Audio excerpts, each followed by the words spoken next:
자, 지난번에 내가 특강을 할 때 교수가 어떤 사람이라는 걸 들은 사람도 있지만은 안 들은 사람을 위해서 간단하게 빨리빨리 넘어갈게요. 교수는 해외 직업 상담사입니다. 국가 자격증을 가지고 있고, 그래서 전국 대학과 고등학교를 돌아다니며 특강을 하고 있습니다. 그래서 여러분에게 어디까지나 국제기구를 어떻게 가느냐에 앞서서 직업이 무엇이냐를 먼저 여러분이 알아봐야 됩니다. 큰 직업의 세계에서 내가 국제기구를 가고 싶다 라는 어프로치를 해야지, 나는 직업이라는 거 관계없이 국제기구만 가겠다 이렇게 생각하면 인생을 실패할 수가 있어요. 그래서 직업 상담사의 입장에서 여러분에게 국제기구 특강을 하는 겁니다. 그래서 단기적인 처방이 아니고 장기적인 어프로치를 여러분에게 강의를 하려고 합니다. 직업이란 직과 업이 플러스된 합성어입니다. 그래서 이 직이라는 것은 직장을 의미하고 업이라는 것은 전문 특기를 의미하죠. 그래서 이 직장이라는 것은 삼성, LG, 현대, 공무원, UN 등 일생에 자주 바뀔 수 있는 직업을 우리는 직장, 플레이스 개념으로 봅니다. 그리고 어떤 사람은 직장의 개념이 강한 사람이 있고 업의 개념이 약한 사람이 있고, 뭐 이건 정도의 차이가 있겠지만은 업은 국제 변호사, 의사, 공인회계사, 교수 등 직장 안에도 내가 무엇을 하느냐 이런 게 있어요. 그래서 교수가 여러분에게 강조하고 싶은 것은 직장이 바뀌어도 내가 할 수 있는 일이 바뀌지 않는 그 무엇, 이것이 바로 업입니다. 그래서 점점 업이라는 중요성이 더 중요해진다는 거죠. 옛날에는 평생 직장이라고 한 번 들어가면 끝까지 그 직장에 나를 보장해 줬어요. 그런데 요새는 그런 직장이 하나도 없습니다. 따라서 여러분들은 이 업에 대해서 생각을 많이 해야 된다. 오늘 여러분들은 전문 특기 하나를 고민해 봐야 됩니다. 내가 과연 무엇을 앞으로 해 먹고 살 것인가, 굉장히 중요합니다. 그래서 앞으로는 이 직이라는 분야는 점점 작아지고 있고 업이라는 분야는 점점 커지고 있다. 좋은 직장보다는 나만의 전문성을 가지는 것이 가장 중요하다. 인생 포인트, 나는 어디로 갈 것인가. 바둑 두다 보면 초반포석이라는 게 있는데 초반포석을 잘해야 바둑에서 이길 수 있습니다. 여러분 지금 나이가 바로 초반포석하는 단계입니다. 초반포석을 잘한다는 것은 내가 처음서부터 내가 가고자 하는 확고부동한 꿈을 가지는 겁니다. 인생을 방향을 결정하는 거죠. 그래서 이 직업 상담 용어에 진로 다시라는 게 있어요. 다시는 다시로 돼 내 커리어, 직업을 개발할 때 쓰는 전문 용어 진로다. 영어로 말하면 커리어 앵커라는 게 있는데, 이 뜻은 다시에다가 경력을 플러스해서 만든 전문 용어로서 진로의 무게중심, 묵직한 진로 다시 있어야 인생은 흔들리지 않고 성공할 수 있다는 겁니다. 그래서 배가 풍랑에 흔들리지 않도록 배를 고정시키는 다시 있듯이 인간이 직업을 통한 인생 유전에도 경력과 관계된 선택에서 개인이 포기하지 않는 무게중심을 가지는 개인의 특성을 경력 다시라고 합니다. 자, 마구 흔들리죠. 이거는 묵직한 다시 없어서 그래요. 묵직한 다시 있으면 흔들리지 않습니다. 사람은 조그만 거라도 굉장히 흔들려요. 내가 이거를 할까 하다가 자고 일어나면 또 흔들리고, 작심삼일이라 그러죠. 자꾸 흔들립니다. 흔들리는 것이 인간의 본래의 속성입니다. 그러나 덜 흔들리는 게 좋다. 덜 흔들리려면 내가 젊어서 가슴 뛰게 하고 싶은 일을 정하는 겁니다. 비록 목표를 달성하지 못해도 가려고 노력하는 과정에서 완성이 될 수가 있습니다. 교수는 항상 1, 2, 3번이라는 목표를 세워요. 비슷한 종류 1, 3번. 그런데 하나님께서 나에게 한 번도 1번을 준 적이 없어요. 1번을 주면 그만할 줄 알아. 그런데 3번은 2번, 3번은 가끔가다 주더라고요. 근데 나이가 들어갔고 지금 보니까 3번이 어느 순간에 1번이 됐습니다. 자, 자기가 가고자 하는 방향에 옵션 1, 2, 3를 항상 만들어 놓고 내게 빨리 오는 것부터 우선 노력을 한다. 열심히 하다 보면 그것이 1번이 된다. 스티브 잡스가 뭐라 합니까? Stay hungry. 그리고 Stay foolish. 미련하게 하다 보면 점이 선이 되고 선이 면이 된다는 거예요. 안철수라는 사람이 의학 공부를 한 사람이 어떻게 컴퓨터 바이러스를 했는데 지금 대통령까지 나온다고 합니까? 직업이 다른 것 같지만 열심히 노력하다 보면 연결이 되는 겁니다. 여러분의 진로닷은 무엇인가? 오늘 한번 찾아보세요. 교수는 경력 진로닷이 바로 시큐리티입니다. 교수는 너의 경력닷이 뭐냐? 시큐리티입니다. 안보 하나를 위해서 나는 인생을 살았어요. 그랬더니 그것 때문에 나는 굉장히 여러분이 보면 부러워할 여러 직장들을 돌아다녔어요.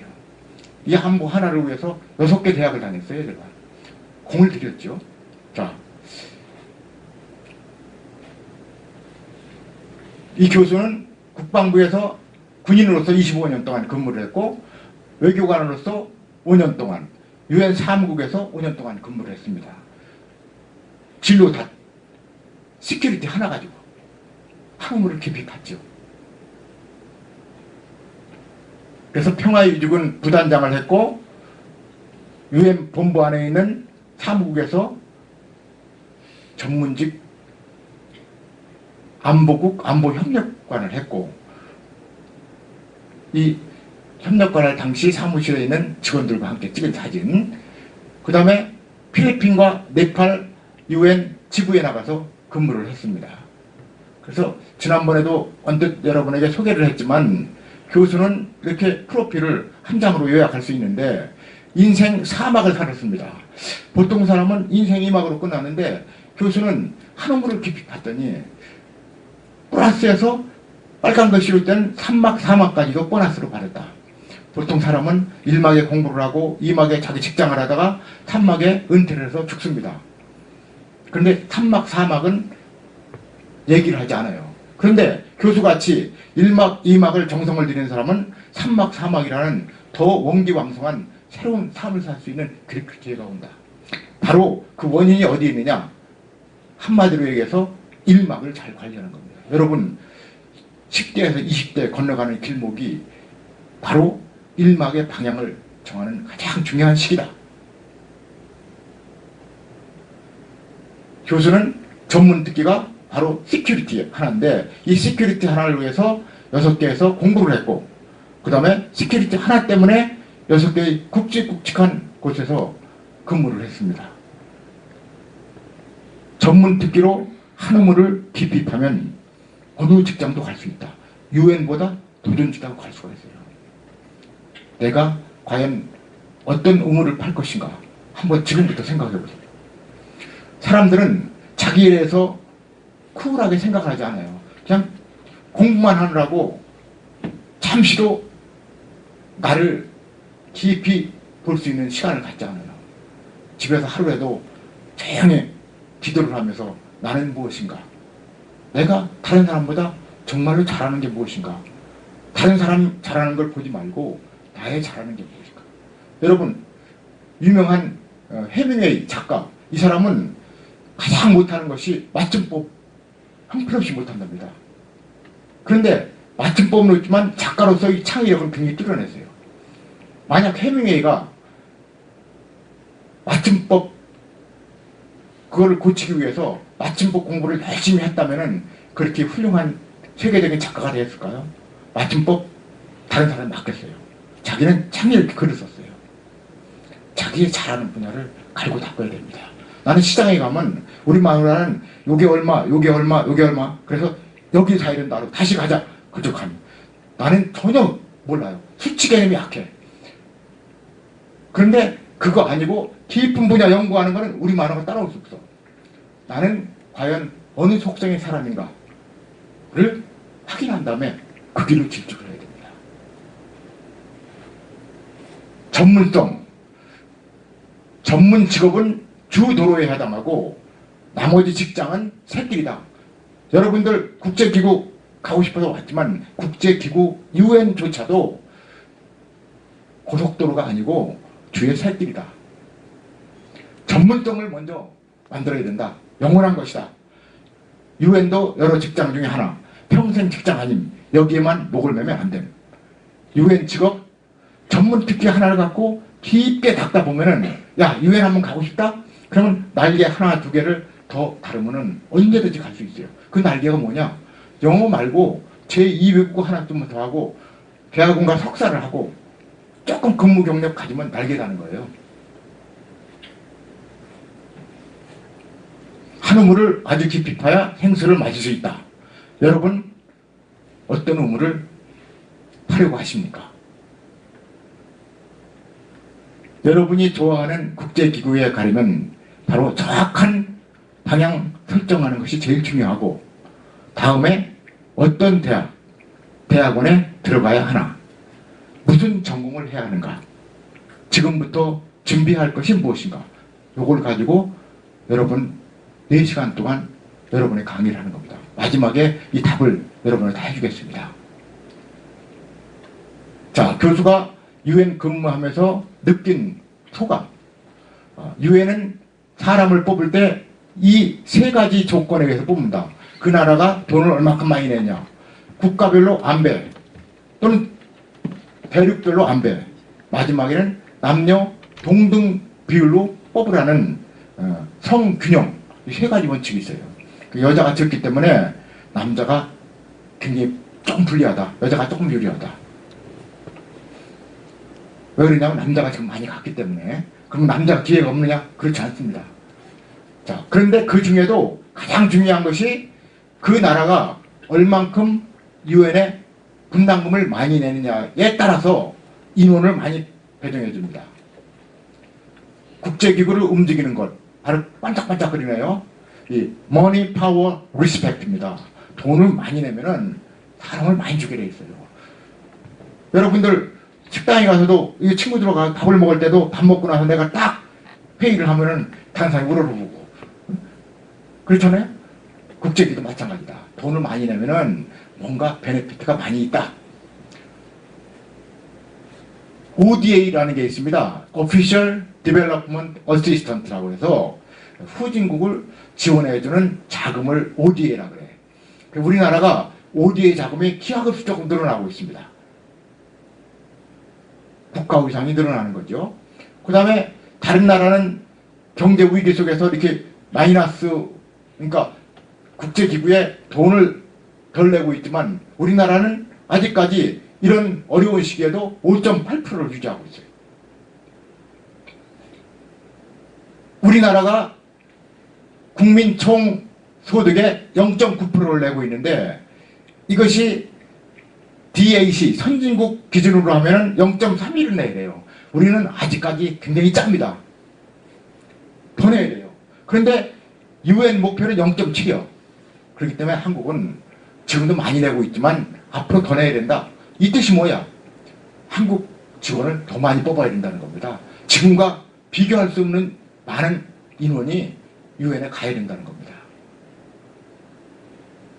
각설하고 돈을 많이 내면 필연적으로 한국 국제 직원 늘려야 한다는 것을 설명하기 위해서 이거를 여러분에게 말하는 거예요. 한국은 유엔 분담금 서열이 얼마나 되는가? 유엔 회원국 192개 회원국 중에서 한국은 11번째로 돈을 많이 냅니다. 앞으로는 더 많이 내야 되겠죠. 자, 미국, 일본, 독일 이런 식으로 돈을 많이 내고 우리나라는 11번째다. 그런데 돈은 많이 내고 직원은 별로 없다. 미국 같은 나라는 돈도 많이 내고 직원이 많아갖고 돈을 다 찾아가요. 내고. 자, 한국 직원 수. UN 직원이 12만 명인데 우리는 399명. 저기 그래프가 표시가 안 되네요. 0.33%인데 분담금 기준으로 하면 2.3%를 가져가야 됩니다. 그러면 최소한 1000명 이상은 교대병력까지 하면 1500명은 근무를 해야 되는데 지금 0.33%에 399명 뿐이 없다. 앞으로 최소한도 우리가 700명 이상은 장기적으로 우리가 더 많이 근무를 해야 된다. 그런데 유엔 사무국에 근무하는 직원 수를 보면 우리나라는 돈은 11번째로 내고 직원 수는 35번째입니다. 그러면 도대체 이게 뭐냐? 이걸 좀 쉽게 표시하기 위해서 돈은 11번째로 내는데 직원은 35번째면 이 안에 있는 나라는 굉장히 좀 잘 사는 나라고 좋은 나라이겠지 하고 보니까 나이지리아, 카메룬, 가나, 필리핀, 우간다, 파키스탄, 에티오피아, 모로코, 남아프리카, 우크라이나, 네팔이 우리나라 사람보다 많다. 자, 여기 보면은 이게 분담금 낸 액수입니다. 우리나라는 13개 나라만 뽑고 봤을 때 우리는 11번째로 냅니다. 그런데 분명히 호주하고 네덜란드보다 우리나라 돈을 많이 내죠. 그런데 이 분담금 내는 서열을 그대로 놓고 이게 서열입니다. 미국, 일본, 독일 이렇게 쫙 이 분담금 서열이지 이게. 분담금 서열. 그런데 미국은 돈도 많이 내고 직원도 많아요. 일본은 돈은 2번째로 내고 인원은 직골이 많아요. 그리고 쫙 나오고 프랑스는 돈도 별로 안 내는데 직원은 많아요. 여기 한번 보여요. 아시아 국가는 아주 미미해. 유럽 국가, 미국은 엄청나게 많고 우리는 13개 국가만 놓고 봤을 때도 분명히 호주하고 네덜란드보다 우리가 돈을 많이 내는데 인원이 훨씬 적어. 제일 작아요, 한국은. 분담금 서열 13개국 중 근무 인원수 최하위. 이현정 학생. 이현정. 이 학생이 질문한 거. 아시아인 유엔 진출하기 어렵나요? 무엇이 대단한 일인가요? 그까진 게. 에? 그럼 난 답변을 해야지. 유엔은 서구 가치가 지배적이다. 유엔 사무국 직원 수 비교 시 미국 직원은 중국, 일본, 한국을 합한 인원의 4배가 많다. 유럽 주요 국가 직원은 아시아 주요 국가 직원의 6배. 그래서 우스갯소리로 똑똑한 미국인 프랑스인이 유엔 직원으로 오면 이상하다고 합니다. 그러니까 나라 뺑 믿고 오는 거예요. 후진국에서는 엄청나게 똑똑한 사람이 와. 그런데 미국, 프랑스에서 좀 보면은 멍청한 놈들이 온다고. 나라 백으로. 나라 잘 만나가지고. 유엔 직원과 한국 공무원 수를 비교하면 우리는 공무원이 90만 명입니다. 유엔 직원은 12만 명이야. 그 중에도 전문직 직원은 5만 명입니다. 유엔은. 우리 국가 공무원은 한 60만 정도 돼요. 그러면은 유엔 전문직은 한국 중앙 공무원의 10분의 1 정도밖에 안 돼요. 참 유엔 직원이 된다는 것은 이만큼 어렵다는 겁니다. 아무나 가는 것이 아니다. 그런데 영덕외고 여러분들은 조금만 공부하면 갈 수가 있어요. 지난번 서울대학교 가서 특강을 하는데 한 학생이 의학 전문대학을 가려고 생명공학을 하는 학생이요. 근데 의사가 되려고 지금 준비하고 있는 학생이 갑자기 내가 한비야 이걸 보여주고 내가 이 국제 강의를 했더니 충격을 받아가지고 내가 아프리카 봉사 갈래요 해가지고 아프리카 봉사에 지원했어요.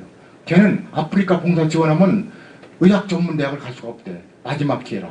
근데 포기하고 간다고. 그 어머니가 나를 찾아와가지고 말이야 뭐라고 막 그러는 겁니다. 그래서 지난번에 내가 특강을 들었어요. 어머니하고 같이. 그게 내 가슴을 뛰게 한다는 겁니다. 그래서 내가 뭐라고 답변했냐면 의사는 너 말고 갈 사람이 많지만은 내가 아프리카 가서 그걸 하면 아프리카가 따뜻해진다. 너 잘한다. 가라. 갈지 안 갈지는 모르겠습니다. 유엔의 15개 기구 인원이 많은 순으로 보면은 유엔 사무국이라는 데가 4만 명 이상이 제일 많고 그 다음에 월드뱅크예요. 1만 명 이상 근무하는 게 이 두 가지인데 가장 큰 기구인데 이 기구의 2대 수장이 한국 사람이에요. 옛날하고 달라졌죠. 아시아 사람이 올라가고 있다. 경제 위기를 맞아갖고 서구하고 미국은 빚을 져가지고 돈을 낼 수가 없어. 국제기구에. 그래서 중국하고 한국이 돈을 막 들어가는 겁니다. 그래서 아시아 사람들이 옛날에 못 받던 서름을 그 사람들 토해내고 한국 사람 받는 거예요, 지금. 여러분이 국제기구에 근무를 할 때가 그 타이밍하고 맞는 겁니다. UN 기구는 이런 여러 가지가 있어요. 조금 더 설명하겠지만 UN 사무국이 제일 큰데 UN 사무국에 근무하는 필리핀과 한국 사람 숫자를 한번 비교를 해봤어요. 필리핀은 UN에서 돈을 타먹는 나라고 한국은 UN에다 많은 돈을 내는 나라예요. 그런데 비교해보니까 필리핀이 우리 한국 사람보다 8배가 많아요. 왜 그럴까요?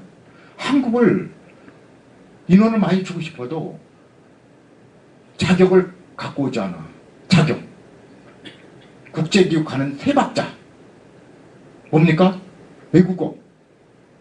UN 공용어 2개. 그 다음에 가능하면 석사. 그 다음에 마지막은 여러분이 꼭 알아야 되는 국제기구 관련 기관에서 인턴십을 해야 돼. 단기간이라도. 이 세 박자가 없으면 초급적으로 뽑지 않아요. 그런 걸 안 갖고 오니까 아하, 할 수 없다. 자격 안 된 사람을 쓸 수가 없으니까 그 인원이 카나다로 가고 필리핀으로 가는 겁니다. 필리핀을 못 사는 거 어떻게 가져가? 아니에요. 필리핀 소수는 엄청나게 잘 살아요. 내가 필리핀 근무할 때 나를 초대해서 가봤더니 헬리콥터가 있어, 집에.